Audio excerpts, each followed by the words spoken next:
In this video, we'll take a deep dive into Russia's massive oil empire. We'll explore how Russia became an oil giant, the regions that fuel its dominance, and what challenges lie ahead for this powerhouse. Stick around as we uncover the hidden treasures beneath Russia's vast landscapes and discuss what the future holds for one of the world's top oil producers.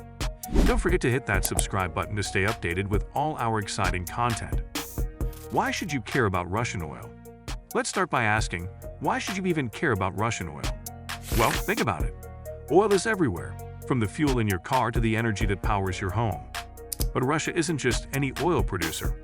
It's a heavyweight on the global energy stage. Changes in Russia's oil production can ripple across the globe, affecting everything from gas prices to political relationships. Right now, Russia faces serious challenges in its oil industry, with political tensions, sanctions, and the growing demand for clean energy reshaping the landscape. How Russia navigates these issues could have huge consequences, not just for Russia, but for the whole world. So let's break down Russia's 4 major oil regions and see how each plays a role in the global oil game. Number 1. Western Siberia Basin. Now, let's travel to Western Siberia, the beating heart of Russia's oil industry. This region isn't just large, it's a world record holder. With oil production pushing over 6 million barrels per day, Western Siberia is the largest hydrocarbon basin on the planet. Russia struck oil here in the late 1960s, and since then, it's been the main driver of Russia's oil production. But what really makes this place stand out is its enormous reserves, including the Bazhenov Shale, which holds one of the world's largest deposits of tight oil. Now, tight oil isn't your typical oil.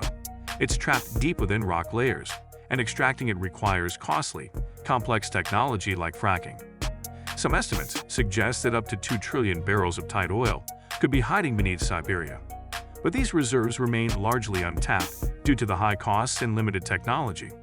The big question is, can Russia unlock this treasure trove? Enter Vostok oil. Things get even more interesting when we look north to the Arctic. There's a new project on the horizon called Vostok Oil, a bold venture where Russia is betting big. The goal? Adding an extra 2 million barrels per day to Russia's production. But this is no easy task. Extracting oil from the Arctic requires ice-breaking tankers and miles of pipelines in some of the world's most isolated and extreme conditions. The cost of this ambitious project? A staggering $150 billion. The stakes couldn't be higher. If Russia pulls it off, it could cement its place as a global oil powerhouse. But the risks are just as enormous. Will Russia's gamble pay off, or will it turn into a costly mistake? Number 2. Sackin Basin. Now, let's head east to the Sackin Basin, located on the island of Sakhalin off the coast of eastern Siberia. While this area may not be as massive as Western Siberia, it's still incredibly important. The oil in Sakhalin is offshore, sitting beneath the sea, and it has attracted some of the world's biggest oil companies, including ExxonMobil and Shell. These giants partnered with Russia on major projects like Sakhalin 1 and Sakhalin 2, which together produced nearly 650,000 barrels per day. However, things took a turn in recent years when Russia's political relations with the West soured. Both ExxonMobil and Shell pulled out of these projects, leaving Russia to take over completely. Now the big question is, can Russia continue to maintain production on Sakhalin without these international partners? It's a big challenge, and only time will tell if Russia can keep the oil flowing here. Number 3. Volga-Ural and North Caucasus Basin. Next, we move to the Volga-Ural and North Caucasus Basin, an oil-producing region that has been around for decades. This area is like the grandpa of Russian oil fields, reliable, but starting to show its age. Since its first boom in 1939, this region has been a cornerstone of Russian oil production, and it continues to produce around 2.3 million barrels per day. But there's a catch. As the infrastructure ages, maintaining production is getting more expensive and less efficient. The challenge is clear. Russia's options here are limited. With sanctions making it harder to access new technology and equipment, Volga-Ural's days as a major player might be numbered. Will Russia invest the necessary funds to modernize these fields, or will they gradually phase out in favor of newer, more accessible reserves? Number 4. Tamano Pakur Basin. In Italy, we come to the Tamano Pakur Basin, Russia's oldest oil region. First tapped in the 1930s, this basin has a long history in Russian oil production. It's also home to Perezlamnaya, an offshore platform in the Arctic, that started pumping oil in 2013. The platform produces around 100,000 barrels per day, which isn't a huge amount compared to other fields, but it's still significant. However, just like Volga-Ural, Tamano faces major challenges. The oil here is heavy, harder to extract, and the wells are aging. With new sanctions pushing Russia to stretch its resources, the question is, how long can Tamano keep producing at a viable rate? As the wells continue to age and the cost of extraction rises, this region may soon become a thing of the past.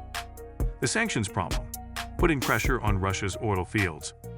One of the biggest factors impacting Russia's oil industry is sanctions. Due to the ongoing geopolitical tensions, Russia faces restrictions that limit its access to the latest technology and global partnerships. Older fields like Volga-Ural and Tamano are already tough to maintain, and now with fewer resources available, they're struggling even more. It's like trying to keep an old car running with limited spare parts. It's possible, but it gets harder and more expensive every year. And once these fields are shut down, it's unlikely they'll ever come back online. Russia has a difficult decision to make: continue sinking money into aging fields or focus on the high-risk, high-reward ventures in places like the Arctic. The future of Russian oil. So, what does the future hold for Russia's oil industry? To be honest, it's a bit of a balancing act. On one hand, Russia is still one of the world's leading oil producers. But on the other hand, most of its major oil fields are aging, and the cost of keeping them running is skyrocketing. Newer fields, like those in the Arctic, offer hope, but they're costly and hard to reach. With fewer Western partners willing to invest, Russia may find itself on its own, relying on its own resources and technology to keep the oil flowing. The future of Russia's oil empire could hinge on projects like Vostok Oil and other Arctic ventures. But the road ahead is anything but certain. With sanctions and technological challenges, it's unclear whether Russia can continue to hold its position as a global oil giant. The stakes are high, and the outcome remains to be seen. So there you have it, Russia's oil empire in all its glory and complexity. From the vast reserves of Western Siberia to the aging wells of Tamano, Russia's oil story is one of triumph, challenge, and uncertainty. As the world changes and new pressures emerge, the future of Russian oil is anything but clear. But one thing is certain: Russia's oil will continue to play a crucial role in the global energy market. How Russia adapts to the challenges ahead could shape the future of energy for years to come. What do you think? Can Russia overcome the obstacles and continue to dominate the oil market? Or will it be left behind as the world shifts towards cleaner energy? Let us know in the comments below. If you enjoyed this deep dive into Russia's oil empire, don't forget to like this video and be sure to subscribe for more stories like this. Thanks for watching, and we'll catch you in the next one.